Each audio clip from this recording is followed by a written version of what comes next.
নিৰ্বাচন আহিলে লম্ফজম্ফটো অখিল গগৈ অলপ বেছিয়ে হয় আৰু এইবাৰ নিশ্চিত হৈছে যে তেওঁ ধৰাশায়ী হ'ব, ভেটি উচন হ'ব। সেইকাৰণে এনেকুৱা লম্ফজম্ফ কৰিছে। তেওঁৰ দিনত কি কাম হ'ল শিৱসাগৰত, বিধানসভাৰ মজিয়াত যিবোৰ অসভ্যালি কৰিলে, এয়া নজিৰবিহীন। আৰু এতিয়া তেওঁ মোক আঞ্চলিকতাবাদৰ কথা শিকাবলৈ আহে। তো অখিল গগৈয়ে যিটো ৰাজনৈতিক দলৰ লগত লগ লাগিলে, সেইটো দলৰ চৰকাৰ থাকোঁতে অসমত 860গৰাকীক হত্যা কৰিলে। জাতিৰ সুৰক্ষিত ভৱিষ্যতৰ প্ৰতি যিসকলে আন্দোলন কৰিছিলে, আন্দোলনকাৰীৰ ওপৰত টৰ্চাৰ কৰিলে, হত্যা কৰিলে।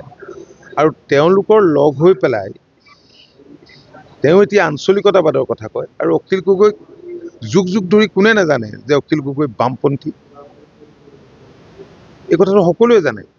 মইতো আচৰিত হওঁ যে ভাও মানুহে এনেকৈ বাগৰ মাৰিব পাৰে, এনেকৈ কথা সলাব পাৰে যে এতিয়া তেওঁহে প্ৰকৃত আঞ্চলিকতাবাদী, লগ লাগিছে কংগ্ৰেছৰ লগত।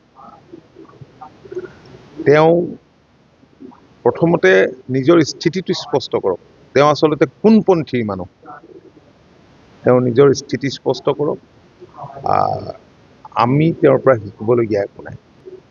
তেওঁ কেনেধৰণৰ কৃষক নেতা? আজি বিধানসভাৰ মজিয়াত কোনোবা দিনে কৃষকৰ কথা ক'লেনে?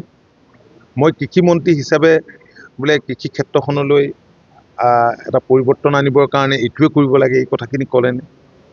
তেওঁৰ নিচিনা এজন ভণ্ড মানুহ মই ক'তো দেখা নাই। মই ৰাজনীতিক বুলি নকওঁ, ভণ্ড মানুহক ঠগ বাজ কৰি কেনেকৈ চলিব লাগে সেই কথাটো তেওঁতকৈ ভালকৈ আৰ্ট আৰু কোনেও নাজানে বুলি মই ভাবোঁ।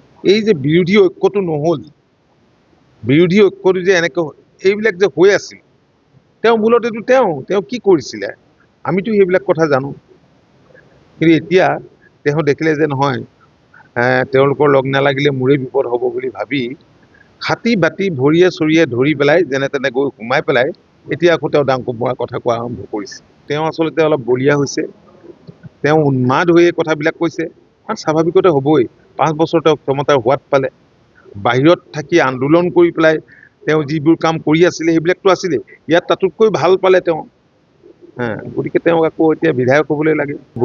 ইয়াৰ ৰাইজৰ স্বাভিমানত তেওঁ আঘাত কৰিছে। মান মৰ্যাদা তেওঁ বিধানসভাত যিবিলাক বান্দৰ জাপ দিয়ে, তেওঁ মান মৰ্যাদা তেওঁলোকৰ ধূলিচ্ছাত কৰিছে।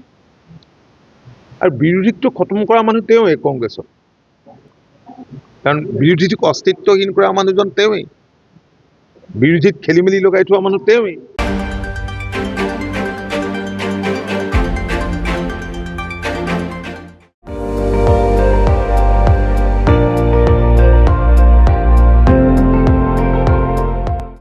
আপুনি চাই আছে ND24, সৰ্বশ্ৰেষ্ঠ নহয় সৰ্বোত্তমৰ দৌৰত।